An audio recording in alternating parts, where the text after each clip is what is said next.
அல்லேலூயா. இந்த 4வது நாள் உபவாச நாளுக்காக தேவனுக்கு நன்றி செலுத்துகிறேன். கர்த்தர் நம்மை ஆசீர்வதிப்பாராக. அல்லேலூயா, அல்லேலூயா. ரைட். கடந்த நாட்களில் தேவன் பக்கம் திரும்புவோம். தேவன் பக்கம் திரும்பும் பொழுது ஒரு மனிதனுடைய வாழ்க்கை கட்டப்படுகிறது, ஒரு மனிதனுடைய வாழ்க்கை புதுப்பிக்கப்படுகிறது, ஒரு மனிதனுடைய வாழ்க்கையை அவன் மறுரூபப்படுத்திக் கொள்ளுகிறான், மறுபடியும் திரும்ப கட்டி கொள்ளுகிறான். Praise the Lord. இந்த நாளிலும் கூட நாம் தேவனை விட்டு விலகின சில சந்தர்ப்பங்கள் நமக்கு இருக்கலாம். எல்லா மனிதனுடைய வாழ்க்கையிலையும் தேவனை விட்டு விலகின அனுபவங்கள் உண்டு. நம்ம எந்த பகுதியிலெல்லாம் தேவனை விட்டு விலகினமோ அந்த இடத்திலிருந்து நான் தேவன் பக்கம் திரும்பணும். காரணம், தேவனை விட்டு நாம் ஏன் விலகினோம் அப்படின்னா, நாம் அவரை புறக்கணித்ததுனால தான் நம்ம என்ன செய்துட்டோம், விட்டு விலகிட்டோம். ரைட். யோனா எழுதின தீர்க்கதரிசன புஸ்தகம் 1வது அதிகாரம் 1வது வசனத்தில் கர்த்தருடைய வார்த்தை உண்டாகி அப்படின்னு எழுதப்பட்டிருக்கிறது. கர்த்தருடைய வார்த்தை யோனாவுக்கு உண்டாகிறது. கர்த்தர் யோனாவோடு கூட பேசுகிறார். Praise the Lord. என்ன பேசுகிறார்? நீ எழுந்து மகா நகரமாகிய நினிவேக்கு போ அப்படிங்கிறார். அதற்கு விரோதமாய் பிரசங்கி அவர்களுடைய அக்கிரமம் என் சமூகத்தில் வந்து எட்டினது என்றான். நல்ல கவனிங்க. இப்ப கர்த்தருடைய வார்த்தை அவனுடைய வாழ்க்கையில கடந்து வருகிறது.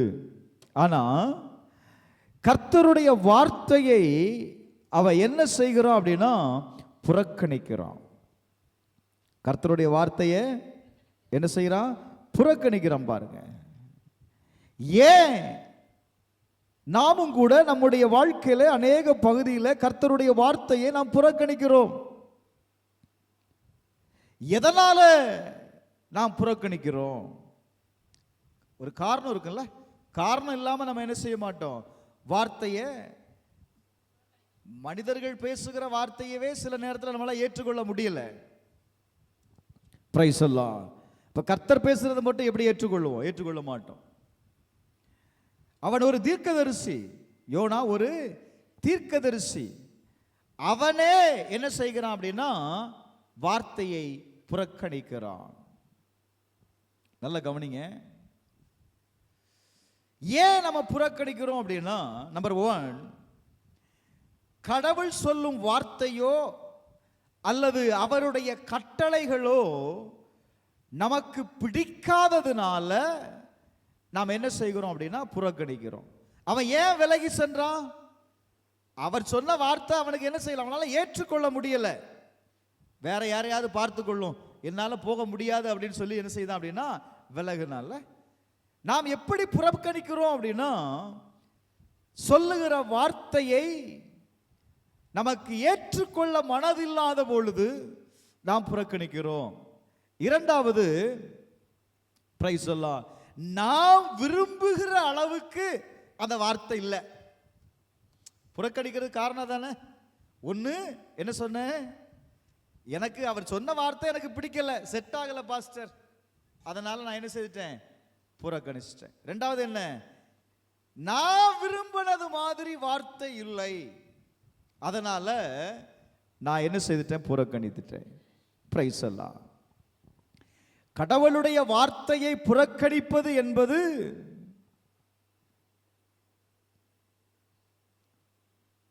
நீங்க தேவன் பக்கம் திரும்ப வேண்டும் என்பதற்கான ஒரு எச்சரிப்பை உங்களுக்கு கொடுக்குது. எப்பா நீ என்ன செய்துட்ட, அவ்வளவு ஈஸியா தேவனுடைய வார்த்தையை நீ புறக்கணிச்சிட்ட, தேவனுடைய வார்த்தையை உன்னால ஏற்றுக்கொள்ள முடியல, மரியாதைக்கு என்ன செய்ய, அவர் பக்கம் திரும்பு, இல்லனா விளைவை நீ சந்திப்பாய், பின் விளைவுகளை.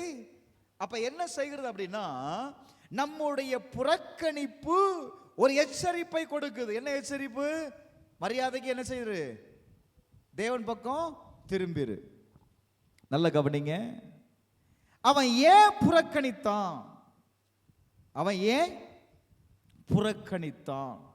ஏன் அந்த வார்த்தைக்கு கீழ்ப்படியல அப்படின்னா, அவனுடைய வாழ்க்கையில கடந்த காலத்தில், அதாவது அவன் வாழ்ந்த காலத்தில் சில பாவங்கள் அவனுக்குள் மறைக்கப்பட்டிருந்தது. சில பாவங்கள் என்ன செய்தது அப்படின்னா மறைக்கப்பட்டிருந்தது. அவன் நினிவேவுக்கு போக சொன்னதுனால தான் அவன் என்ன செய்யறான்? அவன் மறுக்கிறான். நான் போக மாட்டேன் அப்படிங்கிறான். அப்படின்னா என்ன அர்த்தம்? ஏன் அவன் மறுக்கிறான் அப்படின்னா, அவனுடைய கடந்த காலத்தில் அவன் என்ன செய்கிறான்? சில பாவத்தை அவனுக்குள்ளாக அறிக்கை பண்ணப்படாத அல்லது அவன் அந்த இதெல்லாம் ஒரு பாவமா அப்படின்னு எடுத்து கொண்டிருப்பான்ல. அதனால அது என்ன செய்கிறது அப்படின்னா இப்ப வேலை செய்யுது. நல்ல கவனிங்க. நீங்க பாவத்தை நீங்க மறைக்க முயற்சி செய்றீங்க அப்படின்னா, பிரைஸ் எல்லாம் சில நேரத்தில் அந்த பாவத்தை ஆண்டவர் நமக்கு சுட்டி காட்டும் பொழுது நம்மளால என்ன செய்யாத முடியாது அப்படின்னா அதை ஒத்துக்கொள்ள முடியாது. நம்ம பாவம் செய்திருப்போம், அது நமக்கு ஒரு பாவமா தெரியாததுனால நம்மளால என்ன செய்ய முடியாது பாருங்க, அதை ஒப்புக்கொள்ள முடியாது. ரெண்டாவது நான் சொல்லுவேன், மன்னிப்பு கேட்காத பாவம். மூன்றாவது, அறிக்கை பண்ணப்படாத பாவங்கள் உங்க வாழ்க்கையில இருக்குமே. ஆனால் அது என்ன செய்யும் அப்படின்னா, அந்த பாவங்கள் உங்களுடைய வாழ்க்கையில தேவன் பக்கம் திரும்புகிறது வர அது உங்களை என்ன செய்யும் அப்படின்னா பின்தொடரும். அது என்ன செய்யும்? சொல்லுங்க, சத்தமா சொல்லுங்க. அப்ப நம்ம என்ன செய்யணும் அப்படின்னா, பாவத்தை நாம் என்ன செய்யணும்? அறிக்கையிடணும். ஏன் அவன் நினிவேவை வெறுத்தான்? வெறுக்கிறதுக்கு ஒரு காரணம் இருக்கும்ல. இந்த நினிவேயை குறித்து நீங்க பார்க்கும்போது இது அசீரியர்களின் தலைநகரம். இது யாருடைய தலைநகரம்? அசீரியர்களுடைய தலைநகரம். இந்த ஜனங்கள் பூமியை சுற்றிலும் திரிந்த ஒரு மனிதாபமான அற்ற ஜனங்கள். அவங்களுக்கு ஒரு மனிதாபமானமே என்ன செய்யாது, இருக்காது. அப்படிப்பட்ட ஒரு கேரக்டர் உள்ள மக்கள். இப்ப நீங்க புரிந்து கொள்ளணும், இந்த நினிவேல இருந்த ஜனங்க யாருன்னு சொன்ன? அசீரியர்கள். அவருடைய சுபாவம் என்ன? ஒரு மனிதாபிமானம் அவர்களுக்கு இல்லை.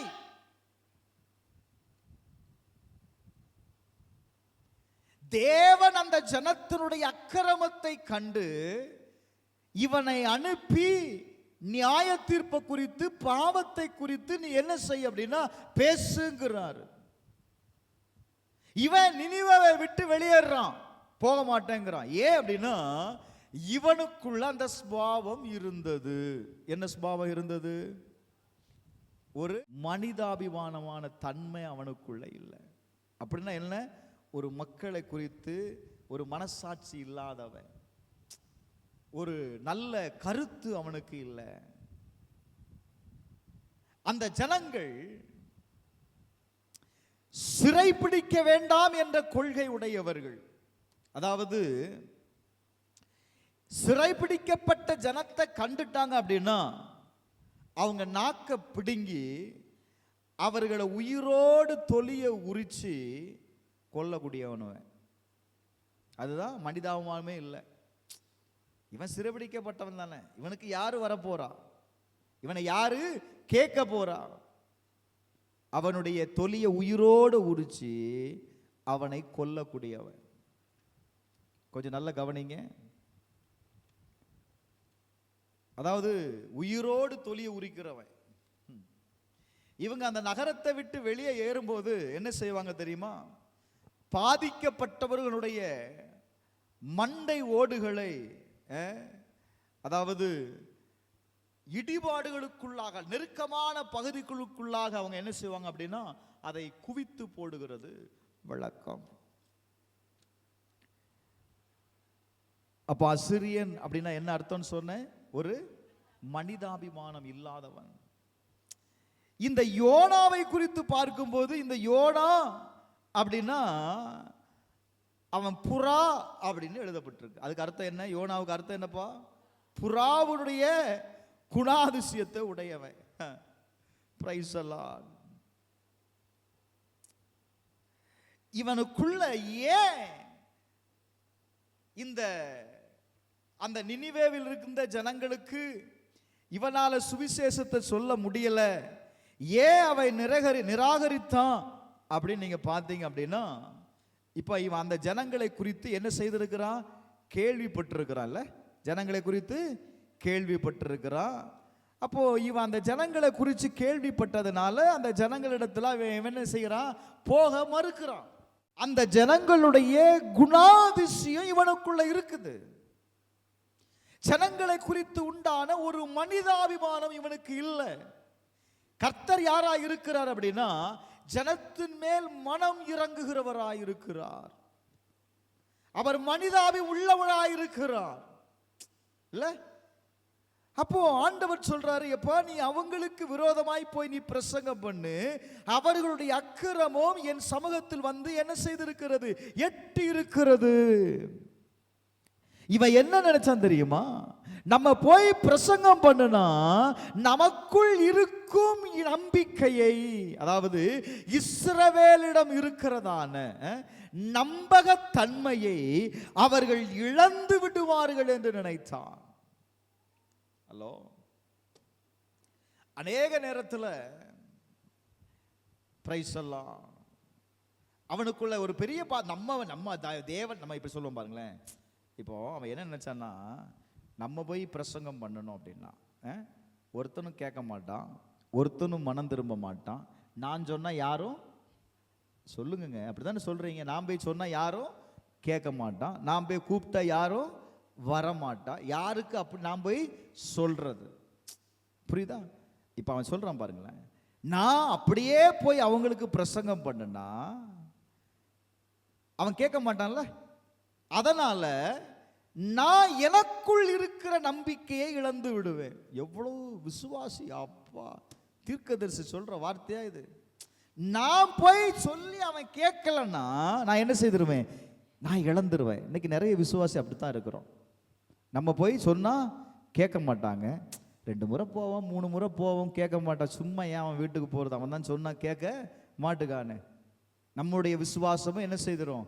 அவன் பேசுறது, நம்ம போனது பிரசங்கம் பண்ண, அவன் பேசுறதை கேட்டு நம்முடைய விசுவாசம் என்ன செய்திரும் பாருங்க, டவுன் ஆயிரும். சொல்றோமா இல்லையா?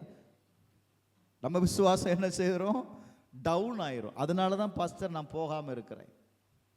ஏங்க, அவன் அதனால தான் அவன் போகலை, புரிஞ்சு கொள்ளுங்க. ஆனால் என்னாகும் 32:23 வாசிங்க. என்னாகும் 32:23. நீங்கள் இப்படி செய்யாமல் போனால் கர்த்தருக்கு விரோதமாய் பாவம் செய்கிறவர்களாய் இருப்பீர்கள். உங்கள் பாவம், ஹலோ, பாவம் சொல்லுங்க, பாவம் உங்களை தொடர்ந்து பிடிக்கும், நிச்சயமாய் அறியுங்கள். எவ்வளவு பெரிய வார்த்தை!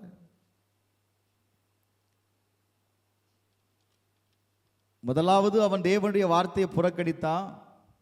இரண்டாவது, கடந்த காலத்தில் அவன் செய்த தவறை, பாவங்களை அவன் அறிக்கை பண்ணாமல் இருந்தான். வேதம் சொல்லுது தெளிவா, உங்கள் பாவங்கள் உங்களை தொடர்ந்து, சொல்லுங்க, பாவம் தொடர்ந்து பிடிச்சா என்ன ஆகும்? சொல்லுங்க பையன், பேசாம இருக்கிறீங்க. ஆசீர்வாதம் வருமா? நன்மை உண்டாகுமா? இதெல்லாம் ஒரு பெரிய பாவமா பாஸ்டர்? இதெல்லாம் ஜனங்க மேல, ஜனங்களுக்காக தேவன் சொன்ன வார்த்தையை சொல்லாமல் அவன் விலகி போனது ஒரு பெரிய பாவமா? நம்ம என்ன சொல்லுவோம்? நினிவேக்கு போகலல்ல, அவன் தர்சீசுக்கு போனான்ல, அங்கேயும் ஊழியத்துக்கு தானே போறான் நம்ம ஆட்கள் இல்ல. வார்த்தை என்ன அப்படின்னா அவன் கீழ்ப்படியிலேயே. Praise the Lord. அது எதை காண்பிக்கிறது? பாயிண்ட் நம்பர் 3, நாம் நம்முடைய சுவிசேஷ பொறுப்பை புறக்கணிக்கிறோம். ஹலோ, நீங்க சொல்லாம போயிட்டீங்கன்னா பெற்ற ரட்சிப்பை நான் மற்றவர்களுக்கு சொல்லணுங்க. Praise the Lord. 2வது வசனத்தை வாசிங்க. நீ எழுந்து மகா நகரமாகிய நினிவேவுக்கு போ. அங்க போய் என்ன செய்ய? பிரசங்கத்தை பண்ணு. என்ன பிரசங்கம் பண்ணு? அவருடைய அக்கிரமம் என் சமூகத்தில் வந்து எட்டு இருக்கிறது. Glory to God. நல்ல கவனிங்க. தேவன் அவனுக்கு கொடுத்த அழைப்பை, தேவன் அவனுக்கு கொடுத்த பொறுப்பை அவன் புறக்கணித்தான். தேவன் தானே சொல்றாரு நீ போய் பிரசங்கம் பண்ணுங்கிறாரு. இவன் வேலை போய் பிரசங்கம் பண்ண வேண்டியதானே. அவன் கேட்கிறான், கேட்காம போறான், அது அவர் பார்த்து கொள்ளுவார்.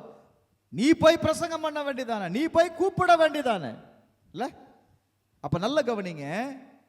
தேவன் கொடுத்த ஊழியத்தை, தேவன் கொடுத்த பொறுப்பை நாம் புறக்கணிக்கிறோம். நான் இப்படி சொல்றேன். நம்பர் 1, கடவுள் எல்லாரையும் நேசிக்கிறார். கடவுள் எல்லாரையும் சொல்லுப்பா நேசிக்கிறார். அப்ப இவனும் என்ன செய்திருக்கணும்? ஜனங்களை நேசித்திருக்கணும். கடவுள் ஜனங்களை நேசிக்கிறார் என்று அறிந்தும் இவன் ஜனங்களை புறக்கணிக்கிறான். 2வது பாருங்க, அந்த நினிவே கடவுளுடைய அன்பையும் நியாய தீர்ப்பையும் குறித்து அவங்களுக்கு அந்த அளவுக்கு என்ன இல்லை அப்படின்னா உணர்வில்லை, அறிவில்லை. பாவம் செய்துட்டே இருக்கிறாங்க, அக்கிரமம் செய்துட்டே இருக்கிறான். ஆனா அவனுக்கு என்ன வரமாட்டுக்கு அப்படின்னா ஒரு உணர்வு வரல. என்ன உணர்வு வரல அப்படின்னா நியாய தீர்ப்பு வருது, தேவனுடைய அன்புன்னு ஒன்று இருக்கு. அதுதான் ஆண்டவர் சொல்றாரு, நீ போய் என்ன செய் அப்படின்னா Glory to God, அவர்களுக்கு பிரசங்கம் பண்ணுங்கிறார். 3வது யோனா. நான் முதல்ல சொன்னேன் கடவுள் மனிதர்களை ஜனங்களை நேசிக்கிறவர்னு சொன்னேன். 2வது அந்த தேசத்தில் இருந்த நினிவேவில் இருந்த ஜனங்கள் கடவுளுடைய அன்பையும் அவருடைய நியாய தீர்ப்பையும் அறியாமல் இருந்ததுனால தான் பாவம் செய்துட்டே இருக்கிறான். இந்த யோனாவை பாருங்க, இவன் தேவனுடைய அன்பை எடுத்து சொல்லுவதற்காக அழைக்கப்பட்ட ஒரு தீர்க்கதரிசி, தேவனுடைய அன்பை பகிர்ந்து கொடுக்கக்கூடிய அழைக்கப்பட்ட ஒரு தீர்க்கதரிசி. இப்போ இவன் அந்த நினிவேவுக்கு போகாததுனால பிரைஸ் எல்லாம் இவனுடைய அழைப்பை புறக்கணிக்கிறான். அவனை என்ன நோக்கத்திற்காக தேவன் போக சொன்னாரோ அந்த காரியத்தை அவன் என்ன செய்யறான் பாருங்க, புறக்கணிக்கிறான். நல்ல கவனிங்க. அநேக சூழ்நிலையில் அநேக நேரத்தில் நாமும் இப்படி தான் இருக்கிறோம். நமக்கு கொடுக்கப்படுகிற பொறுப்பை நாம் புறக்கணிக்கிறோம். நாம் புறக்கணிக்கிறோமா இல்லையா? தேவன் எத்தனையோ முறை எத்தனையோ காரியங்களை நம்மளை செய்ய சொல்றாரு, சபையில் செய்ய சொல்றாங்க. ஆனால் நம்ம என்ன செய்கிறோம் அப்படின்னா, நீங்க செய்யாமல் இருக்கும்போது அதை நீங்கள் புறக்கணிக்க. நீங்க நான் செய்ய மாட்டேன்னு சொல்லலை, உங்களுக்கு அந்த செய்யணுங்கிறது தெரியும். ஆனால் நீங்கள் செய்யாமல் இருப்பதே நீங்க அதை புறக்கணிக்கிறதுக்கு தான் சமம். நீங்க புறக்கணிக்கிறீங்க. Glory to God. புரியுதா? இப்ப 4வது நான் சொல்றேன், யோனா கர்த்தருடைய சமூகத்தை விட்டு அவன் என்ன செய்தான் தெரியுமா? விலகுனான் இருக்கு. விலகுனானப்பா, விலகுனான் இல்ல. அது எதை குறிக்குது அப்படின்னா, கர்த்தர் போக சொன்னாரு, இவன் போகல. இவன் தன்னுடைய வாழ்க்கையில வேண்டுமென்றே கடவுளுக்கு கீழ்ப்படியாமல் இருக்க முடிவு செய்தான். புறக்கணித்தது மாத்திரமல்ல, இவன் என்ன செய்துட்டான்? முடிவு பண்றான். என்ன முடிவு? நான் இனி செய்ய மாட்டேன். நான் இனி சொல்லுங்க, நான் இனி செய்ய மாட்டேன். கொஞ்சம் நீங்க உங்களை அப்படியே யோசித்து பாருங்க. Praise the Lord. தேவனுடைய சேவை என்ன என்பதை அவன் அறிந்திருந்தான். தேவனுடைய சேவை என்ன, அதாவது தேவன் என்ன வேலையை சொல்லுகிறார் என்பதை அவன் அறிந்திருந்தான். ஆனா அந்த வேலையை அவன் என்ன செய்யல? செய்யல, கீழ்ப்படியல. கீழ்ப்படிஞ்சானப்பா சொல்லுங்க. அவன் கீழ்ப்படியல. முதல்ல அவன் என்ன செய்தான்? கர்த்தருடைய வார்த்தையை அவன் புறக்கணித்தான். அவன் புறக்கணித்ததற்கு காரணம் அவனுக்குள் இருந்த மறைக்கப்பட்டிருந்த பாவம். சில நேரத்தில் நமக்குள் இருக்கிற பாவம்தான். உங்களுக்கு நன்மை செய்யணும்னு விருப்பம்லாம் இருக்கும், சபையில் அதை பண்ணணும் இதை பண்ணணுங்கிற ஆசையெல்லாம் இருக்கும். ஆனால் என்ன வராது பாருங்க, செய்யணும் அப்படிங்கிற எண்ணம் வராது. ஆசை வேற, எண்ணங்கள் வேற. புரியுதா? நம்மளும் செய்யணுங்கிற எண்ணம்லாம் இருக்கும், ஆனால் என்ன இருக்காது பாருங்க. அதை தான் சொல்றேன், நான் விரும்புகிறதை செய்யாம நான் விரும்பாததை செய்கிறேன். நான் ஒரு காரியத்தை செய்யணும்னு தீர்மானம் பண்றேன், ஆனா எனக்குள் வாசமாயிருக்கிற பாவம் அதை செய்ய விட மாட்டேங்குது. செய்ய விட மாட்டேங்குது. பாவம் செய்ய விடாது. ஏன்? அதுக்கு தெரியும், நீ இதை செய்த அப்படின்னா நீ என்ன செய்திருவ? பாவத்திலிருந்து நீ மீட்டுருவ, உனக்கு ரட்சிப்பு வந்துடும், உனக்கு ஆசீர்வாதம் வந்துடும். இப்ப அந்த பாவம் என்ன செய்கிறது அப்படின்னா என்னை சிறை பிடித்து வைத்திருக்கிறது. என் மனதில் அது போராடுகிறது. நீ செய்யாத அப்படின்னு அது என்ன செய்யுதுங்க? போராடுது. மூன்றாவது சொன்னேன், அவனுக்கு கொடுத்த சுவிசேஷ பொறுப்பை அவன் என்ன செய்தான் பார்த்தீங்கன்னா புறக்கணித்தான். நான்காவது, கடவுளுடைய வார்த்தைக்கு அவன் கீழ்ப்படியாமல் இருக்கும்படி முடிவு செய்தான். அதுதான் சரியான வார்த்தை. கீழ்ப்படியில் அப்படின்னு அது ஈஸியாக போயிடுது. அவன் முடிவு பண்ணிட்டான், நான் போகவே மாட்டேன், நான் செய்யவே மாட்டேன். எதிலெல்லாம் முடிவு பண்ணி வச்சிருக்கிறீங்க? யோசித்து பாருங்க. எத்தனையோ காரியத்தில் நம்ம முடிவு எடுக்கிறோம். பிரைஸ் அல்லாஹ். என கண்பானவர்களே, இந்த கால வேளையில் கர்த்தர் நம்மோடு கூட பேசுகிறார். யோனாவை கர்த்தர் அழைத்தது போல அவர் நம்மையும் அழைத்திருக்கிறார். நீங்க அழைக்கப்பட்ட அழைப்புல அழைக்கப்பட்டதற்கு பாத்திரமாய் நீங்க இருக்கிறீங்களா? கொஞ்சம் யோசித்து பாருங்க. கர்த்தர் உங்களை எதற்காக அழைத்தார்? ஏன் ஆண்டவர் அழைத்திருக்கிறார்ல? ஏன் கர்த்தருடைய வார்த்தையை நம்ம புறக்கணிக்கிறோம் அப்படின்னா அதை என்னால் ஏற்றுக்கொள்ள முடியல. சில இடத்துல சொல்றோம் பார்த்தீங்களா, நம்மளால என்ன செய்ய முடியல, ஏற்றுக்கொள்ள முடியாததுனால தான் புறக்கணிக்கிறோம். ஐந்தாவது, அவன் என்ன செய்யறான் தெரியுமா? அவனுக்கு கொடுக்கப்பட்டிருக்கிற அழைப்பிலிருந்து ஓடுகிறான். தேவனுடைய சமூகத்தை விட்டு அவன் என்ன செய்தான்? ஓடி போகும்படி எழுந்தான். தப்பி ஓட நினைச்சான். யார்கிட்ட இருந்து தப்பி ஓட நினைச்சான்? சொல்லுங்க. இயேசு கிட்ட இருந்து தப்பி ஓடன்னு நினைக்கிறான். ஏன் தப்பி ஓடலனா அவர் எப்படியாகலும் எதையாகலும் பேசி என்ன பண்ணிடுவாரு? நினிவேக்கு அனுப்பிடுவார். அதனால அந்த இடத்துல இருந்து அவன் தப்பி ஓடுகிறான். இப்போ உங்களுக்கு புரியும் பாருங்க. சில இடத்துல நம்ம என்ன செய்வோம் அப்படின்னா, அங்க ஏதாவது ஒரு வேலை இருக்குன்னு வைங்களேன். ஒரு வேலை இருக்கு. இப்போ அந்த வேலையை செய்வதற்கு நம்மகிட்ட சொல்லிடுவாங்களோ அப்படிங்கிற எண்ணம் நமக்குள்ள வந்துருச்சு அப்படின்னா ஆளாக அந்த இடத்த விட்டு என்ன செய்வோம்? எஸ்கேப் ஆகும். அருமையான வார்த்தை. என்ன செய்வோம்? அந்த இடத்த விட்டு என்ன செய்திருவோம் பாருங்க, எஸ்கேப் ஆயிடுவோம். ஏன்? அந்த வேலையை நம்மகிட்ட சொல்லிட்டாங்கன்னா செய்யணும்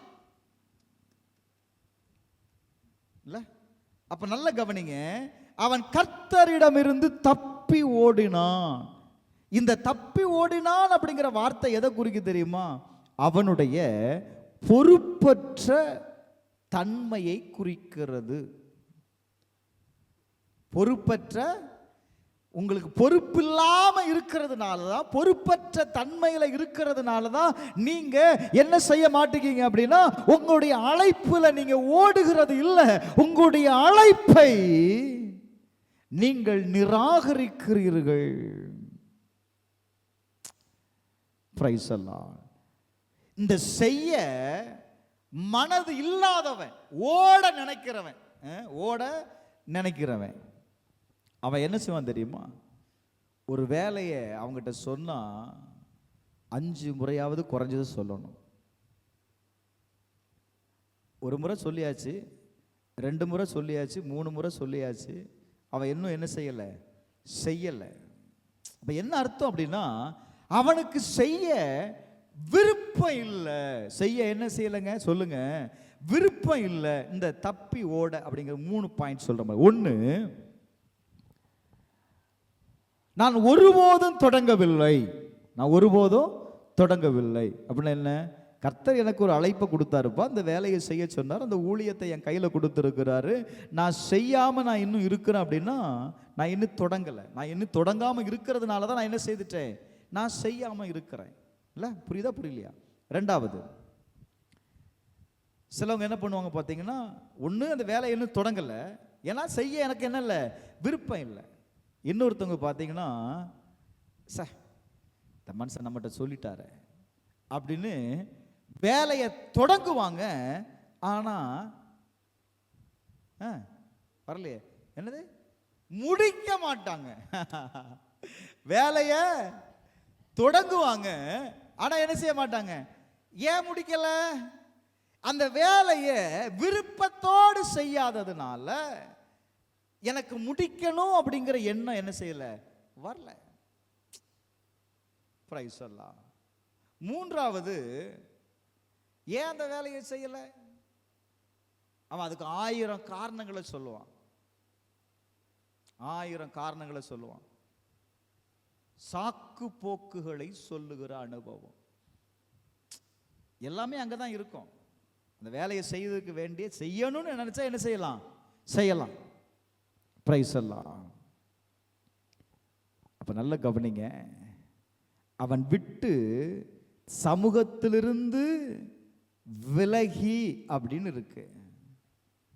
தேவன் கொடுத்த வேலையிலிருந்து அவன் எவ்வளவு பொறுப்பற்றவனாய் இருக்கிறான் பாருங்க. Glory to God. தேவன் உங்களுக்கு கொடுத்த ஊழியத்தில், தேவன் உங்களுக்கு கொடுத்த குடும்பத்தில், தேவன் உங்களுக்கு கொடுத்த சபையில் நீங்க எப்படி இருக்கிறீங்க? பொறுப்புள்ளவர்களாய் இருக்கிறீங்களா? பொறுப்பற்றவர்களாய் நீங்க இருக்கிறீங்களா? கொஞ்சம் நீங்க யோசித்து பார்க்கணும். ஹல்லேலூயா. இவன் என்ன செய்தான்? விலகி தர்சீசுக்கு போகிறான். எங்க போகிறான் சொல்லுங்க? இவன் தர்சீசுக்கு போகிறான் பாருங்க.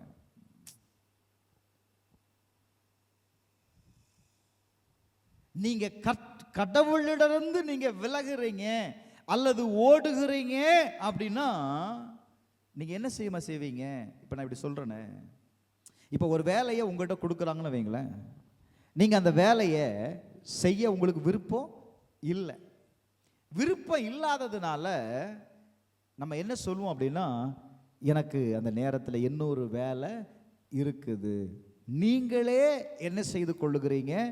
இல்லாத வேலையை என்கேஜ் பண்றீங்களா இல்லையா? நீங்களே உருவாக்குறீங்க. எதற்காக?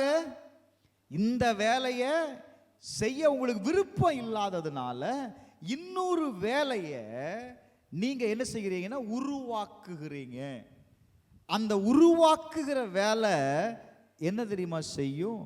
நீங்க புறக்கணித்த வேலையை விட்டுட்டு இன்னொரு வேலையை நீங்க என்கேஜ் பண்ணும்போது அந்த வேலையை உங்களால் சமாதானத்தோடு பண்ண முடியுமான்னு நீங்க நினைக்கிறீங்களா? முடியாது. அந்த வேலை உங்களை காயப்படுத்தும். நீங்க வேணா கொஞ்சம் ஆழமா யோசிச்சு பாருங்க. எதெல்லாம் எதுக்கு பதிலாக எதை நீங்கள் ஏற்படுத்துறீங்களோ அது ஏதாவது ஒரு வழியில் என்ன செய்யும் அப்படின்னா உங்களை காயப்படுத்திருக்கும். கொஞ்சம் நல்லா கவனிங்க. இவன் தேவனுடைய சமூகத்தில் இவன் ஓடுறான். தேங்க்யூலா. அப்ப தேவனுடைய சமூகத்தை விட்டு விலகும் பொழுது நீங்க தப்பி வைக்க முடியுமா? உங்களுக்கு வருகிறதான அந்த ஆபத்திலிருந்து உங்களை காப்பாற்றி கொள்ள முடியுமா அப்படிங்கிறத நீங்க யோசிக்கணும். கடவுள் உங்களை என்ன என்ன காரணத்திற்காக அழைத்திருக்கிறார்? ஒரு சாதாரண விசுவாசியாகவே இருந்துட்டு விசுவாசியாகவே மரித்திரணும் அப்படின்னு நினைக்கிறீங்களா? சொல்லுங்க. உங்களை தேவன் அழைத்திருக்கிறார்ல, அப்ப அவர் என்ன எதற்காக நம்ம அழைத்தான்? கர்த்தர் உங்களுக்கு என்ன ஆர்வத்தை கொடுத்திருக்கிறார்? கர்த்தர் உங்களுக்கு இப்போ எல்லாத்தையும் ஆண்டவர் கொடுத்துட மாட்டார். ஒவ்வொருத்தருக்கும் ஒவ்வொரு வரத்தை கொடுத்திருக்கிறார், ஒவ்வொரு காரியத்தை கொடுத்திருக்கிறார். உங்களுக்கு கொடுத்த பொறுப்புல அதாவது உங்களுக்கு கொடுத்த அந்த ஆர்வம் எதில் வரும் அப்படின்னா, உங்களுக்கு எதில் உங்களுக்கு பொறுப்பு அதிகமாக இருக்கிறதோ அதில் தான் உங்களுக்கு ஆர்வம் இருக்கும். அப்படிதானே? இப்போ அதை நீங்க சரியா செய்றீங்களான்னு பார்க்கணும். மூன்றாவது, அதை நீங்க எங்க செய்யணும்னு பார்க்கணும். நான்காவது, அதை எப்போது செய்யணும்னு பார்க்கணும். ரொம்ப முக்கியம். நம்ம என்ன செய்யணும் அப்படின்னா, உங்களுக்குள்ள இருக்கிற ஆர்வத்தை இன்னொருத்தங்கிட்ட கொண்டு திணிக்க கூடாது. நீ செய்யன்னு சொல்லக்கூடாது. நம்ம நிறைய நேரத்தில் அப்படிதான் நம்ம செய்கிறோம். என்ன செய்கிறோம் தெரியுமா? நமக்குள்ள இருக்கிற ஆர்வத்தை, அப்போ உங்களுக்குள்ள ஒரு காரியம் செய்யணும் அப்படிங்கிற ஆர்வம் உண்டாகுது அப்படின்னா அது தேவனால் கொடுக்கப்பட்ட விருப்பம். அதை நீங்க எடுத்துக்கொள்ளணும். நீங்க தான் அதை செய்யணும். அதனால தான் அந்த விருப்பத்தை, அந்த ஆர்வத்தை ஆண்டவர் என்ன செய்கிறாருன்னா உங்களுக்கு கொடுக்கிறார். நம்ம அதை நிராகரிக்கிறோம். பாருங்க, என்ன செய்யறோம் அப்படின்னா அதை இன்னொருத்தட்ட திணிக்கிறோம். நீங்க செய்யுங்க. இல்லை, அப்படி நீங்க செய்ய முற்படும் பொழுது நான் சொல்லுவேன், உங்களுடைய அழைப்பை நீங்கள் கடவுளிடமிருந்து உங்களை நீங்க விலக்கி வைத்திருக்கிறீங்கன்னு அர்த்தம். ஏன்னா கடவுள் தான் என்ன செய்யறாரு? இதை செய்யுங்கிறாரு. நீங்க செய்யாம நிராகரிக்கும் போது என்ன செய்யறீங்கன்னு அர்த்தம்? கடவுளிடத்திலிருந்து நீங்க விலகி இருக்கிறீங்கன்னு அர்த்தம். இப்ப நீங்க யோசித்து பாருங்க, உங்க வாழ்க்கையில் இருக்கிற தர்சீஸ் என்ன?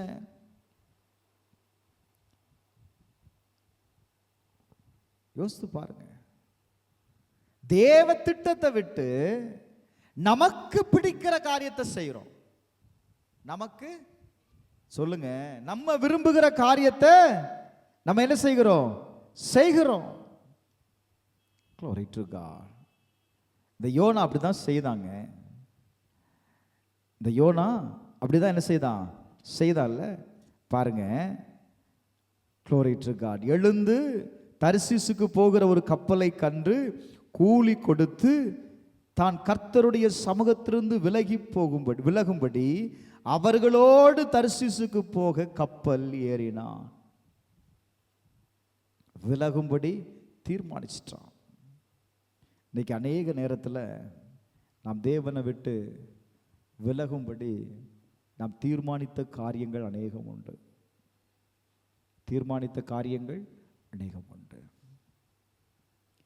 இது என்ன உண்டாக்கிச்சு?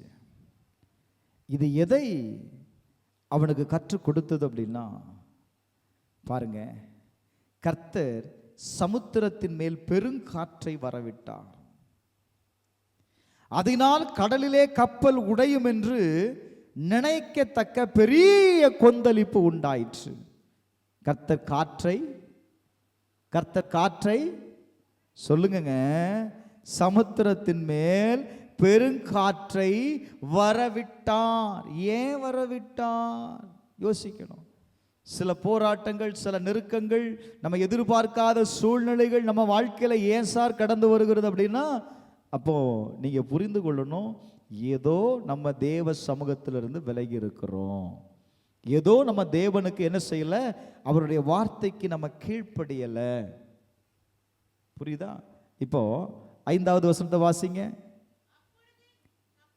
கப்பற்காரர் பயந்து அவன் தன் தேவனை நோக்கி வேண்டுதல் செய்தான். என்ன செய்தான்ப்பா? வேண்டுதல் செய்தான். ஆனா நம்ம ஆளு பாருங்க, யோனாவோ வென்றால் கப்பலின் கீழ்த்தட்டில் இறங்கி போய் படுத்துக்கொண்டு அயர்ந்த நித்திரை பண்ணினான். புயல் அடிக்குது, ஆனா நம்ம ஆள் என்ன செய்யறான் பாருங்க, ஆழ்ந்த தூக்கத்தில் இருக்கிறான். ஆழ்ந்த தூக்கம். ஹலோ, தேவ சமூகத்தை விட்டு விலகினது மாத்திரம் இல்லை, என்னை யாரும் தொந்தரவு செய்யக்கூடாது அப்படின்னு அவன் தூங்குகிறான். கொஞ்சம் நல்ல கவனிங்க. இந்த தூக்கத்தில் இருக்கிறவன் கடவுள் நமக்கு என்ன சொல்ல வருகிறார் என்பதை அவன் புரிந்து கொள்ள முடியாது. தூக்கத்தில் புரிந்து கொள்ள முடியுமா? சொல்லுங்க. இவன் என்ன செய்யறான் பாருங்க. இவன் என்ன செய்யறாங்க, வேற யாராவது தூங்குனாங்கன்னு இருக்கா?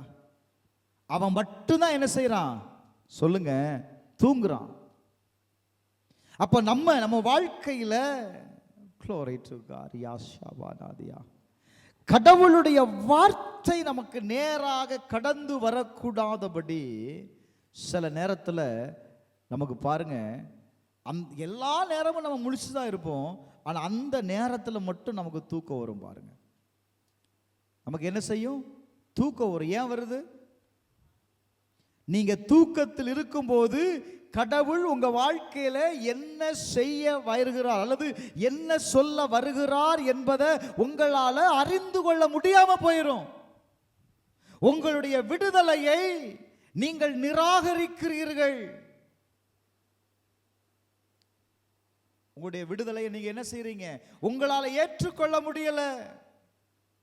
கடவுள் நம்மளை என்ன செய்ய விரும்புகிறார் அப்படின்னா, அவனை திருத்தும்படி விரும்பினார், அல்லது கடவுள் பக்கம் அவனை திருப்பும்படி விரும்புகிறார். அதுதானங்க. பாருங்க, படுத்துக்கொண்டு நித்திரை பண்ணினா மாலுமி, ஏண்டா நீ நித்திரை பண்ற, நீ எழுந்துரு, உன் தேவனை நோக்கி வேண்டிக்கொள், நாம் அழிந்து போகாதபடிக்கு சுவாமி ஒருவேளை நம்மை நினைத்தருளுமா. ஹல்லேலூயா. எப்பா, எல்லாரும் அழிந்து போயிடாதபடிக்கு எல்லாரும் தேவனை கூப்பிடுறாங்க, நீயும் என்ன செய்து கூப்பிடு. சரி, எல்லாம் கூப்பிடுறான். இப்ப பார்க்குறான், யாரால வந்திருக்கோம், யாரால வந்திருக்கோம், இந்த ஆபத்து யாருனால வந்துச்சு அப்படின்னு சீட்டு போட்டு பார்க்குறான். அது என்ன செய்தது அப்படின்னா, யோனாவின் பேருக்கு சீட்டு விழுந்தது. யோனாவின் பேருக்கு சொல்லுங்க.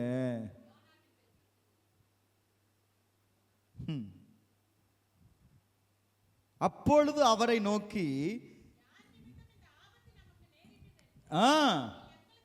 சொல்ல வேண்டும், உன் தொழில் என்ன, நீ எங்கே இருந்து வருகிறாய், உன் தேசம் எது, நீ என்ன ஜாதியான் என்று கேட்டான். அழகா சொல்றான், எப்பா நான் எபிரேயன், நான் சமுத்திரத்தையும் பூமியையும் உண்டாக்கின பரலோகத்தின் தேவனாகிய கர்த்தரிடத்தில் பயபக்தி உள்ளவன். ஹலோ, அவன் சொல்ற வார்த்தை பாருங்க, நான் எபிரேயன், சமுத்திரத்தையும் பூமியையும் உண்டாக்கின, ஹல்லேலூயா, சமுத்திரத்தையும் பூமியை உண்டாக்கின பரலோகத்தின் தேவனாகிய கர்த்தரிடத்தில் நான் யாராயிருந்தேன் அப்படின்னா பயபக்தியாயிருந்தேன். நான் அவருடைய சமூகத்திலிருந்து விலகி ஓடி போகிறவன் என்று தங்களுக்கு அறிவித்ததினால் அந்த மனுஷர் என்ன செய்தாங்க அப்படின்னா பயந்து அவனை கேட்குறாங்க, நீ என்ன, நாங்கள் உனக்கு என்னப்பா செய்யணும், இந்த புயல் நிற்கணும்னா என்ன? ஆண்டவர் என்ன செய்தார்? புயலை ஏன் கட்டளையிட்டார்? யோனாவுக்கு திருப்பணும், அவனை எப்படி ஆகிலும் நினிவே பக்கம் திருப்பணும். இவன் தன்னை ஒழித்து கொண்டு நான் திரும்ப மாட்டேன்னு அவன் என்ன செய்யறான்? அடம் பிடிக்கிறான். ஆண்டவர் விட்டாராங்க. நீ திரும்பலன்னா அவர் உன்னை திரும்ப பண்ணுவார். அதுலயும் திரும்பலன்னா அடுத்த சப்ஜெக்டுக்கு வர. வேதம் சொல்லுது, நான் யார் அப்படின்னா தேவனிடத்துல பக்தியா இருந்தேன்பா. அவரிடத்துல இருந்து நான் என்ன செய்யறேன்? அவர் என்கிட்ட ஒரு வேலையை சொன்னாரு, அந்த வேலையை செய்யாம நான் என்ன செய்துட்டேன்? விலகி வந்துட்டேன். என்னை மன்னிச்சிருங்க. சரிப்பா, நீ விலகி வந்த, உன்னால நாங்க ஏன்பா சாவணும்? உன்னால நாங்களும் ஏன் கஷ்டப்படுகிறோம்? என்ன செய்யணும்னு சொல்லு. ஒரே வார்த்தை சொன்னான். என்ன சொன்னா சொல்லுங்க? சமுத்திரத்தில் அதிகமாய் கொந்தளித்து கொண்டிருந்தபடியால் அவர்கள் அவனை நோக்கி, சமுத்திரம் நமக்கு அமரும்படி நாங்கள் உனக்கு என்ன செய்ய வேணும்? ஒரே ஒரு வார்த்தை தான், எண்ணெயை எடுத்து சமுத்திரத்தில் போட்டு விடுங்கள். ஹல்லேலூயா. எண்ணெயை தூக்கி சமுத்திரத்தில் போட்டா என்ன செய்யும்? சமுத்திரம் அமர்ந்திருக்கும். பாருங்க, அவனை தூக்கி போட்டாங்களா இல்லையாப்பா? என் நிமித்தம் இந்த பெரிய கொந்தளிப்பு உங்கள் மேல் வந்தது என்பதை நான் அறிவேன். நான் என்ன செய்வேன்? சொல்லுங்க, அறிவேன். யோனாவை எடுத்து சமுத்திரத்தில் போட்ட உடனே சமுத்திரமும் மும்முரத்தை விட்டு அமர்ந்தது. 15வது வசனம் இருக்கமா? யோனாவை தூக்கி சமுத்திரத்தில் போட்ட உடனே சமுத்திரத்தின் மும்முரம், அதாவது இறைச்சல் என்ன செய்துட்டு அப்படின்னா நின்று போயிற்று. அப்ப இன்னைக்கு உங்களை ஆராய்ந்து பார்க்கணும். ஏன் இந்த இரைச்சல்? ஏன் நம்ம வாழ்க்கையில இந்த இரைச்சல்? ஏன் இந்த அலைகள் நம்ம வாழ்க்கையில மோதுகிறது? பிரைஸ் எல்லாம் தேவன் பக்கம் திரும்புங்க. நீங்க தேவன் பக்கம் நீங்க திரும்புகிறது வர நான் சொல்லுவேன், உங்க வாழ்க்கையில பிரச்சனைகள் இருந்துகிட்டே தான் இருக்கும். பிரச்சனைகள் இருந்துகிட்டே தான் இருக்கும். அது எப்படி இருக்கும் தெரியுமா? தேடி தேடி வரும். பிரச்சனை உங்களை தேடி தேடி வரும். நீங்க சும்மா இருந்தாலும் அது தேடி வரும். பிரைஸ் எல்லாம். சில போராட்டங்கள் நீங்க ஜெபித்தும் உங்களை பின்தொடருது. நீங்க ஜெயத்தை பார்க்க முடியல அப்படின்னா நீங்க யாரோடு விளையாடி கொண்டு இருக்கிறீங்க? உங்க அழைப்போடு கூட விளையாடி கொண்டு இருக்கிறீங்கன்னு அர்த்தம். தேவன் உங்களுக்கு ஒரு திட்டத்தை வைத்திருக்கிறார். தேவன் உங்களுடைய வாழ்க்கையில் ஒரு நோக்கத்தை வைத்திருக்கிறார். அந்த நோக்கத்தை நீங்க என்ன செய்யலன்னு அர்த்தம்? செயல்படுத்தலன்னு அர்த்தம். இன்னொரு வசனத்தை வாசிங்க. எபிரேயர் 12வது அதிகாரம் 6வது வசனத்தை வாசிங்க.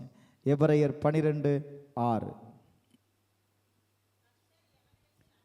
கர்த்தர் எவனிடத்தில் அன்பு கூறுகிறாரோ, எல்லாரும் எடுங்க அந்த வசனத்தை. ரொம்ப நல்ல அருமையான வசனம். 12:6. கர்த்தர் எவனிடத்தில் அன்பு கூறுகிறாரோ அவனை அவர் சிட்சித்து தாம் சேர்த்து கொள்ளுகிற எந்த மகனையும் தண்டிக்கிறார் என்று பிள்ளைகளுக்கு சொல்லுகிறது போல உங்களுக்கு சொல்லுகிறோம். ஹலோ, நெருக்கப்படுறீங்களா? சொல்லுங்க, நெருக்கப்படுறீங்களா? அப்படின்னா வேதம் ரொம்ப அழகா சொல்லுது, நீங்க தேவனிடத்தில் அன்பு கூறுகிறவர்களை கர்த்தர் சிட்சிக்கிறான். அவருடைய மகனா அவருடைய மகளா இருக்கிறதுனால உங்களை தண்டிக்கிறார். அப்ப தேவன் பக்கம் திரும்பிட்டோம் அப்படின்னா என்ன உண்டாயிரும் பாருங்க. சொல்லுங்க, அந்த தண்டனையில இருந்து நம்ம மீட்டு கொள்ளலாம். தண்டனையில இருந்து நம்ம என்ன செய்யலாம்? நம்மை மீட்டு கொள்ளலாம். அப்ப எப்படி தேவன் பக்கம் திரும்புவது? 11வது வசனத்தை வாசிங்க. யோனா 1:11 வாசிமா. பின்னும் சமுத்திரம் அதிகமாய் கொந்தளித்துக் கொண்டிருந்தபடியால் சமுத்திரம் நமக்கு அமரும்படி என்ன செய்ய வேண்டும் என்று கேட்டார்கள். கேட்டாங்களா? பிரைஸ் எல்லாம். அவன் தான் செய்த தவறை அவன் என்ன செய்தான் தெரியுமா? ஒத்துக்கொண்டான். உடனே என்ன சொல்றான்? என்னைய தூக்கி போடுங்க. நீங்கள் இருந்தால் சொல்லுவீங்களாங்க? சொல்லுவீங்களா? நீங்க முதல்ல நம்ம செய்த தப்பையே ஒத்துக்கொள்ள மாட்டோம் பாருங்க. தப்பவே என்ன செய்ய மாட்டோம்? நம்ம ஒத்துக்கொள்ள மாட்டோம். ஆனா அவன் என்ன செய்தான்? தான் செய்த தவறை ஒப்புக்கொண்டு அவங்ககிட்ட சொல்றான், என்னைய தூக்கி போடுங்க, என்னைய தூக்கி போடுங்க. நான் இப்ப சொல்லுவேன், உங்களுடைய ஒப்புதல் வாக்குமூலம் தான். நீங்க ஆண்டவற்றை கொடுக்கிற வாக்குறுதி தான் உங்களை தேவன் மறுபடியும் திருப்பிக் கொள்வதற்கு அது என்ன செய்யும் அப்படின்னா, தான் வேலையை செய்யும். மறுபடியும் சொல்றேன், நீங்க தேவனிடத்துல கொடுக்கிற வாக்கு மூலம், இந்த வாக்கு மூலம் அப்படிங்கிறது இருக்குல்ல, அது என்ன தெரியுமா? ரொம்ப பவர்ஃபுல்லான டெஸ்ட் பண்ணியாக்கும். ரொம்ப பவர்ஃபுல்லான டெஸ்ட் பண்ணிங்க. எது? வாக்கு மூலம். வாக்குறுதி இருக்கு பாருங்க. ஒருத்தர் சாவு கிடக்குறான், அவன் இன்னும் கொஞ்ச நேரத்தில் செத்துருவான். ஆனால் அவன் என்ன செய்வான் தெரியுமா? அந்த நடந்த சம்பவத்தில் அவன் தான் மெயினான சாட்சியாக இருப்பான். அவனுடைய வாக்கு மூலத்தை வாங்குவதற்கு என்ன செய்வாங்க அப்படின்னா, பிரயாசப்படுவாங்க. வாங்கிட்டாங்க அப்படின்னா அந்த சாட்சியில் என்ன செய்திடலாம்? வின் பண்ணிடலாம். புரியுதா? இப்போ நான் சொல்கிறேன், உங்களுடைய வாக்கு மூலம், உங்களுடைய ஒப்புக்கொள்ளுதல் ரொம்ப முக்கியம், ரொம்ப முக்கியம். இன்னைக்கு எத்தனை பேர் ஆண்டவர்கிட்ட வாக்கு கொடுக்க போகிறீங்க? எத்தனை பேர் ஆண்டவர்கிட்ட வாக்கு கொடுக்க போகிறீங்க? ஆண்டவரே, உம்முடைய வார்த்தையை நான் புறக்கணித்தது உண்டு, உம்முடைய வார்த்தையை நான் பிரைஸ் எல்லாம் புறக்கணித்தது உண்டு. ஆண்டவரே, என்னுடைய பாவத்தை நான் மறைத்தது உண்டு, அதனால என்னால் என்ன செய்ய முடியல? ஏற்றுக்கொள்ள முடியல. நீங்க பேசினதை ஏற்றுக்கொள்ள முடியல. காரணம், அந்த பாவம் என்னை என்ன செய்தது? அந்த வசனத்தை ஏற்றுக்கொள்ள விடாதபடி தடுத்தது. பிரைஸ் எல்லாம். எனக்கு அன்பானவர்களே, கர்த்தர் உங்களுக்கு கொடுத்த பொறுப்பை நீங்க புறக்கணிக்கிறீங்களா? திருச்சபையில் இருக்கிற ஒவ்வொருவருக்கும் கர்த்தர் ஒவ்வொரு பொறுப்பை கொடுத்திருக்கிறார். இந்த பொறுப்பை பாருங்க, யாரும் உங்களுக்கு சொல்லணும்னு அவசியம் இல்லை. இப்போ நான் சொல்றேன் பாருங்க, சர்ச்சுக்குள்ள வாரீங்க, சர்ச்சு இருட்டா இருக்கு, உடனே என்ன தோணுது? லைட் போடணும் அப்படின்னு என்ன தோணும்? நம்ம ஏன் லைட் போடணும்? வேற யாராவது வந்தா என்ன செய்யட்டும்? சொல்லுங்க, போடட்டும். நீங்க உள்ள வரும்போதே இருட்டா இருக்கு, லைட் போடணும் அப்படிங்கிற எண்ணம் வருது பார்த்தீங்களா? எண்ணம் வந்துட்டுனாலே நீங்க அந்த வேலையை செய்யக்கூடிய நபர். ஆனா நம்ம என்ன எதிர்பார்க்கிறோம் அப்படின்னா, யாராவது சொல்லணும், நம்மகிட்ட யாராவது என்ன செய்யணும்? சொல்லணும்னு எதிர்பார்க்கிறோம். அப்படி எதிர்பார்க்காதீங்க. அழுக்கா இருக்கு, ஃப்ளோர் அழுக்கா இருக்கு, இதை நான் கழுகணும், நான் துடைக்கணும், அது ஏன் வேலை இல்லை, அது கலையுடைய வேலை, அப்படி நினைக்காதங்க. நான் கால் வைக்கிறேன், அழுக்கா இருக்கு அப்படின்னா நான் என்ன செய்யணும்? துடைக்கிற தப்பு இல்லை. ஏன்னா எனக்கு அழுக்கா இருக்குன்னு எனக்கு என்ன வந்துட்டுங்க? தெரிய வந்துட்டு. அப்போ அந்த இடத்துல ஒரு தேவை இருக்குது இல்லை, ஒரு வேலை இருக்குது. அந்த வேலையை செய்வதற்காகத்தான் என் காலில் அது என்ன செய்துச்சுன்னா அது தென்பட்டது, அதெல்லாம் என் பார்வையில் அது பட்டுச்சு. நான் சொல்றது புரியுதா புரியலையா? ஏதாவது உங்க பார்வையில் படுது அப்படின்னா நீங்க அதை செய்யணும் என்பதற்காகத்தான். அதை நீங்க என்ன செய்யக்கூடாது? புறக்கணிக்க கூடாது. அது உங்க வீடா இருக்கட்டும், உங்க திருச்சபையா இருக்கட்டும், எந்த இடமா இருக்கட்டும். Praise the Lord. அவன் எவனோ ஒருத்தன் அடிபட்டு கிடக்கிறான், நமக்கு என்ன? நமக்கு என்ன? பார்த்துட்டு போயிட்டே இருக்கிறான். இன்னொருத்தன் வந்தான், ஐயோ பாவம் அடிபட்டு இருக்கிறானே, அவனை கட்டு, அவனை தன்னுடைய குதிரையில் எடுத்துட்டு போய் என்ன செய்கிறான்? கொண்டு அந்த சத்திரத்தில் போட்டு அவனை பராமரிக்கிறான். கொஞ்சம் யோசித்து பாருங்க. உங்களுக்கு கொடுக்கப்பட்டிருக்கிற சுவிசேஷத்தின் பொறுப்பை நீங்க புறக்கணிக்காதங்க. அப்படி புறக்கணிச்சிட்டீங்க அப்படின்னா நீங்க தேவனை புறக்கணிக்கிறீர்கள். நான்காவது நான் சொன்னேன், தேவன் சொல்லுகிற வார்த்தையை, வேலையை நாம் செய்ய தவறும் பொழுது நாம் கடவுளுடைய வார்த்தைக்கு நான் கீழ்ப்படிய கூடாதுன்னு முடிவெடுக்கிறேன். யார் முடிவெடுக்கிறது அப்படின்னா நீங்க தான் முடிவெடுக்கிறீங்க. நான் இனி செய்யக்கூடாது அப்படிங்கிற முடிவெடுக்கிறீங்க. பிரைஸ் அல்லாஹ். ஐந்தாவது, நம்முடைய அழைப்பை விட்டு நாம் ஓடுகிறோம். ஆறாவது, கர்த்தர் நம்மளை திருப்ப நினைக்கும் பொழுது நாம் புறக்கணிக்கிறோம். சபையே, நீங்க எங்கெல்லாம் நீங்க புறக்கணிக்கிறீர்களோ அந்த இடத்துலலாம் நீங்க கவனிச்சு பார்த்தீங்க அப்படின்னா உங்களுடைய பங்கு கட்டாயம் அந்த இடத்துல இருக்கும், இருக்க வேண்டும் என்று தேவன் விரும்புகிறார்.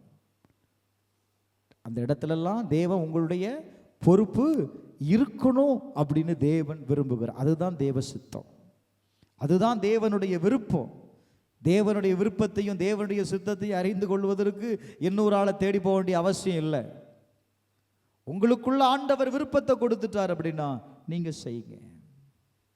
இன்னொரு ஆளை தேடாதீங்க, இன்னொரு ஆளை செய்ய சொல்லாதீங்க. நீங்க செயல்பட ஆரம்பிக்கும் பொழுது உங்களோடு கூட என்ன செய்வாங்க தெரியுமா? அந்த தரிசனம் உடையவர்களாக இருப்பாங்கன்னா உங்களோடு கூட என்ன செய்வாங்க? இணைந்து கொள்வார்கள். கடைசியா சொல்ல முடிக்கிறேன், நீங்க எப்படி தேவனுடைய சமூகத்தை விட்டு விலகி இருக்கிறது அது எதை கொண்டு வரும் அப்படின்னா உங்களுடைய வாழ்க்கையில் சில பிரச்சனைகள், சில போராட்டங்கள் உங்களை பின்தொடர்ந்து கொண்டே இருக்கும். நீங்க தேவன் பக்கம் திரும்புகிறது வரை. எத்தனை பேர் இன்னைக்கு தேவன் பக்கம் திரும்ப போறீங்க? அவன் சரண்டர் ஆயிட்டான். வேற வழியே என்னால தானே ஆச்சு, என்னால தான் ஆச்சு, என்னைய தூக்கி போடு, காரியம் சரியாயிரும். தூக்கி போட வேண்டியதை தூக்கி போட்டுட்டீங்க அப்படின்னா இன்னைக்கு நான் சொல்லுவேன், உங்களுடைய காரியம் சரியாயிரும். உங்கள் பக்கம் வீசுகிற காற்று என்ன செய்யும் அப்படின்னா அது அமைதல் உண்டாயிருக்கும். எல்லாரும் முழங்கால் படிடுவோம். கர்த்தர் தாம் நேசிக்கிறவனை, தம்மிடத்தில் அன்பு கூறுகிறவனை அவர் என்ன செய்கிறார்னு சொன்னேன், சிட்சிக்கிறார். எதற்காக சிட்சிக்கிறார்? எதற்காக சிட்சிக்கிறார்? யோனா ஒரு தீர்க்கதரிசி. ஏன் அவனுடைய வாழ்க்கையில சிட்சிப்பு வந்தது அப்படின்னா தேவனுடைய திட்டத்தை செய்ய வேண்டியவன் தேவனை விட்டு விலகும் பொழுது தேவன் அவனை தண்டித்தார், அவனை திரும்ப பண்ணும்படி அவனை தண்டித்தார். சபையே, சில நெருக்கமான பகுதிகள் உங்க வாழ்க்கையில ஏன் கடந்து வருகிறது தெரியுமா? ஒருவேளை அது உனக்கு புரியாம இருக்கலாம், அது ஒருவேளை உனக்கு தெரியாம இருக்கலாம். நான் இன்னைக்கு சொல்லுவேன், கர்த்தர் உன்னை தண்டிக்கிறார். அவர் உன்னை நேசிக்கிறதுனால, நீ அவருடைய பிள்ளையா இருக்கிறதுனால ஆண்டவர் உன்னுடைய ஆசீர்வாதத்தை நீ இழந்து விடக்கூடாது என்பதற்காக உன்னை கர்த்தர் எதற்காக அழைத்தாரோ அந்த அழைப்பிற்கு நேராக கர்த்தர் உன்னை திருப்புகிறார். ஹல்லேலூயா, ஹல்லேலூயா. அழைப்புக்கு நேராக திரும்பு சகோதரா, சகோதரி, அழைப்புக்கு நேராக திரும்பு. நீ நினைக்கலாம், என்னை கர்த்தர் அழைக்கல பாஸ்டர், என்னை கர்த்தர் அழைக்கல அப்படின்னு நினைக்கலாம். கொஞ்சம் யோசித்து பாரு. நீ அழைக்கப்படலைன்னா ஏன் இந்த நெருக்கம், ஏன் இந்த பிரச்சனை மாறல அப்படின்னா நீ அழைக்கப்பட்டிருக்கிற. உங்க வாழ்க்கையில ஒரு தேவ திட்டம் இருக்கிறது, தேவனுடைய திட்டம் இருக்கிறது. அதனாலதான் சத்துரு உன்னோடு போராடுகிறான். அநேக நேரத்தில் ஹல்லேலூயா, ஹல்லேலூயா. தேவனுடைய திட்டத்தில் ஐயா ஐயா தேவன் என்ன சொல்ல வருகிறார் என்பதை நம்ம புரியாமலே போயிருந்தோம்ல. சபையில் உட்கார்ந்து தூங்கும் பொழுது, பிரசங்கத்தில் தூங்கும் பொழுது தேவன் சொல்ல வருகிறதை நம்மளால் அறிந்து கொள்ள முடியாம போய் விடுகிறது இல்லை. இன்னைக்கு ஆண்டவர்கிட்ட கேளு, ஒப்புக்கொடு. ஆண்டவரே, ஆண்டவரே என்னை திருப்பும், ஆண்டவரே என்னை திருப்பிக் கொள்ளும். சொல்லுங்க, வார்த்தையை சொல்லுங்க, என்னை திருப்புங்க ஆண்டவரே.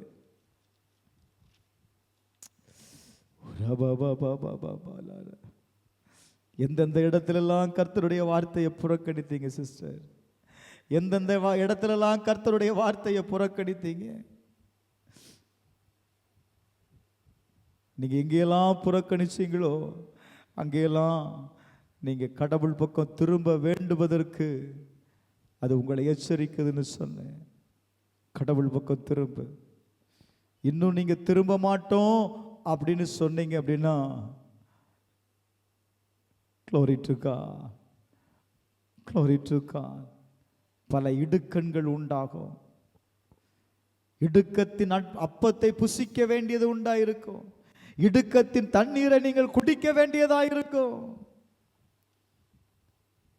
அவன் திரும்புகிறது வர அவன் மீனின் வயிற்றுக்குள்ள இருக்கிறான்ல, மீனின் வயிற்றுக்குள்ள இருக்கிறான்.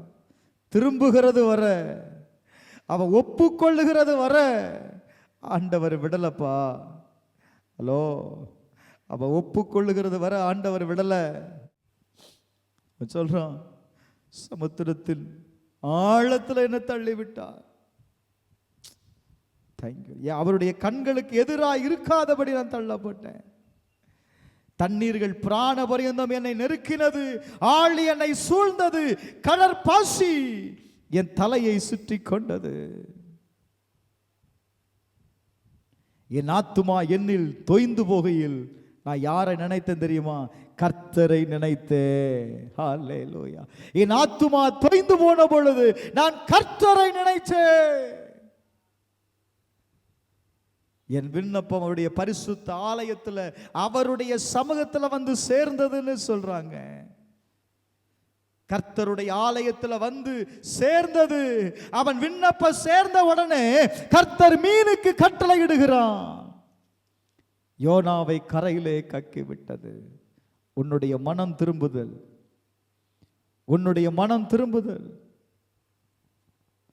இன்னைக்கு உன் ஜெபத்தை கேட்க வைக்கும். இந்த பரிசுத்த ஆலயத்தில் உன் ஜெபத்தை கேட்க வைக்கும். உன் ஜெபம் கேட்கப்பட்டதுன்னா உடனே டெலிவரன்ஸ் தான். உடனே டெலிவரன்ஸ். அதுக்கு காலதாமதமே இல்லை. சரி, நீ எல்லாத்தையும் சரண்டர் ஆயிட்ட, போயிட்டு நாளைக்கு வா அப்படின்னு ஆண்டவர் சொல்ல மாட்டார்.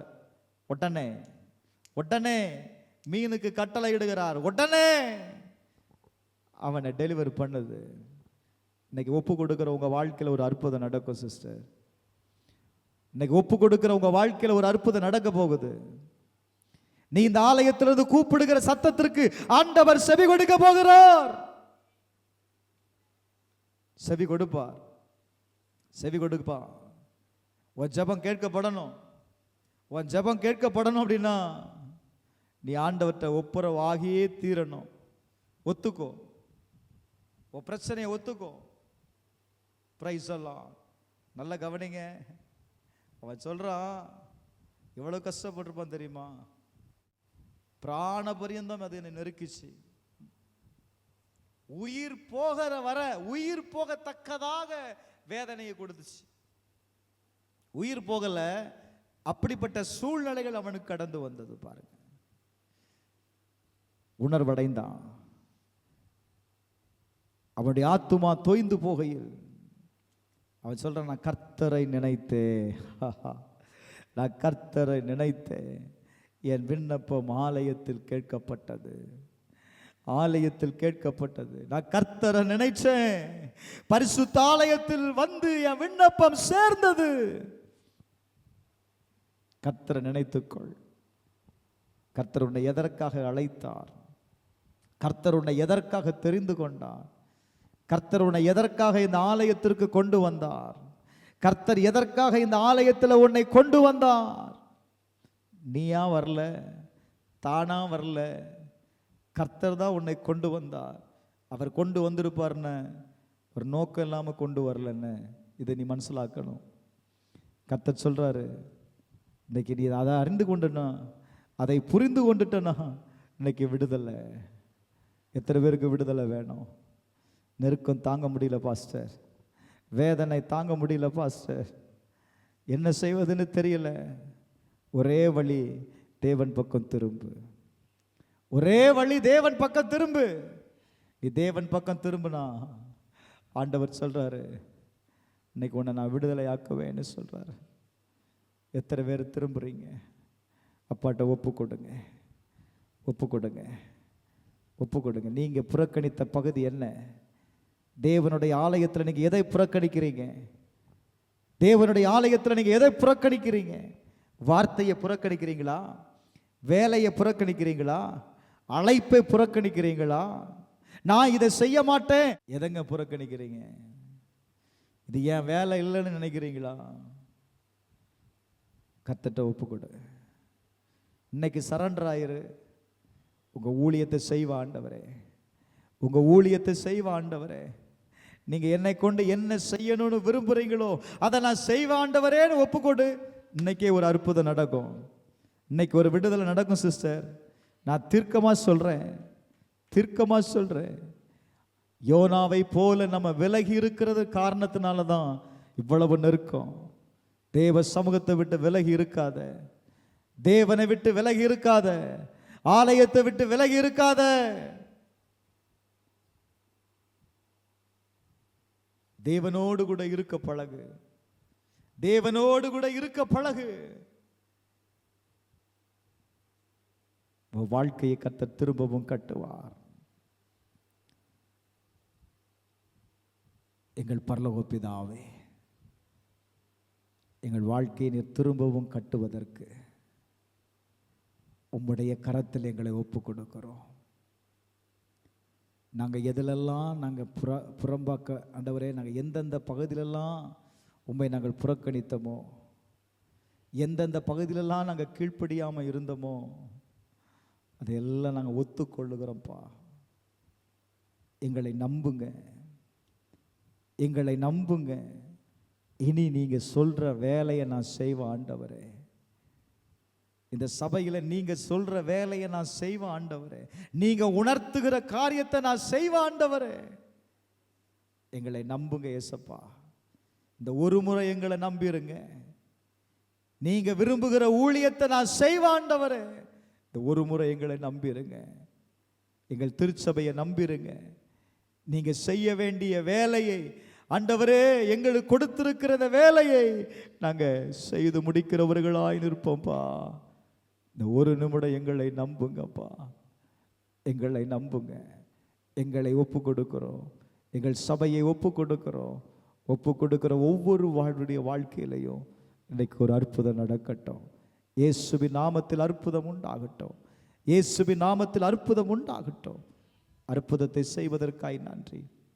இயேசுவின் நாமத்தில் ஜெபிக்கிறேன் நல்ல பிதாவே, ஆமென்.